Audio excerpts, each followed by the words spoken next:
ആഗോള അയ്യപ്പ സംഗമം നടത്തിക്കിട്ടാൻ തിരുവിതാംകൂർ ദേവസ്വം ബോർഡ് ഹൈക്കോടതിയെ തെറ്റിദ്ധരിപ്പിച്ചിരിക്കുകയാണ്.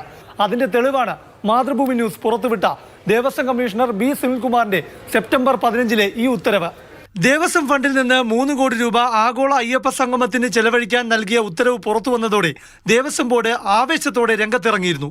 ദേവസ്വം ഫണ്ട് ഉപയോഗിച്ചിട്ടില്ല. ഇതിനായി തുറന്ന സേവിങ്സ് അക്കൗണ്ടിൽ സ്പോൺസർമാർ നൽകിയ പണമാണുള്ളത്. അതിനുള്ള 3 കോടി രൂപ ഊരാളുങ്കലിന്റെ ഇവന്റ് കമ്പനിക്ക് നൽകിയെന്നായിരുന്നു ദേവസ്വം ബോർഡിന്റെ വാദം. പക്ഷേ വാർത്തയിലെ വാസ്തവം കളവാക്കാനുള്ള ശ്രമത്തിന് അധികം ആയുസ്സുണ്ടായില്ല. സ്പോൺസർ പണം പ്രതീക്ഷിച്ചതുപോലെ കിട്ടാത്തതുകൊണ്ട് റിലീജിയസ് കൺവെൻഷൻ ആൻഡ് ഡിസ്കോഴ്സസ് എന്ന ദേവസ്വം ഫണ്ട് വകമാറ്റിയെന്ന് ദേവസ്വം ബോർഡ് അംഗം എ അജികുമാർ സമ്മതിച്ചു. സ്പോൺസേഴ്സിന്റെ ഓഫറുകൾ വന്നിട്ടുണ്ട്. പുതിയ അക്കൗണ്ടിലേക്ക് പണം വരാൻ ഒരു ചെറിയ കാലതാമസം വരും.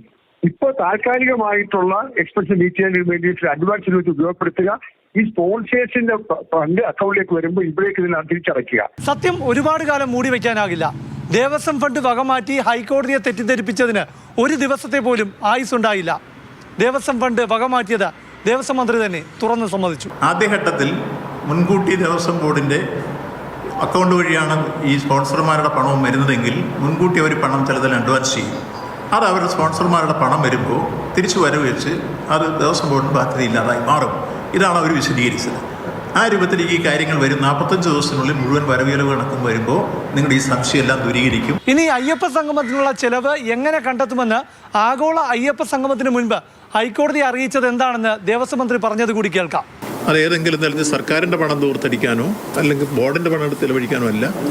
സ്പോൺസർമാർ തന്നെ ഈ കാര്യത്തിൽ മുന്നോട്ട് വന്ന് ഇത്തരം കാര്യങ്ങളിൽ ഇടപെടുന്നു.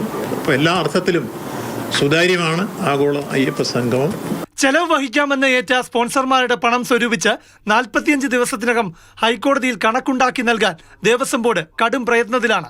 എല്ലാം കോടതിക്ക് ബോധ്യമാകുമെന്ന ആത്മവിശ്വാസത്തിലാണ് സംസ്ഥാന സർക്കാരും തിരുവിതാംകൂർ ദേവസ്വം ബോർഡും. ദേവസ്വം പണം എടുക്കില്ലെന്ന് പറഞ്ഞ ശേഷം ഫണ്ട് എടുക്കുന്നത് കോടതി അലക്ഷ്യമാണ്. അതിന് കണക്കുണ്ടാക്കി ഇനി കോടതിയെ അറിയിക്കുമ്പോൾ അത് ഹൈക്കോടതി എങ്ങനെ എടുക്കുമെന്ന് കണ്ടു തന്നെ അറിയണം. എന്തായാലും കോടതി അലക്ഷ്യ കേസുമായി പലരും ഹൈക്കോടതിയെ സമീപിക്കാനിരിക്കുകയാണ്. പ്രശാന്ത് കൃഷ്ണ, മാതൃഭൂമി ന്യൂസ്, തിരുവനന്തപുരം.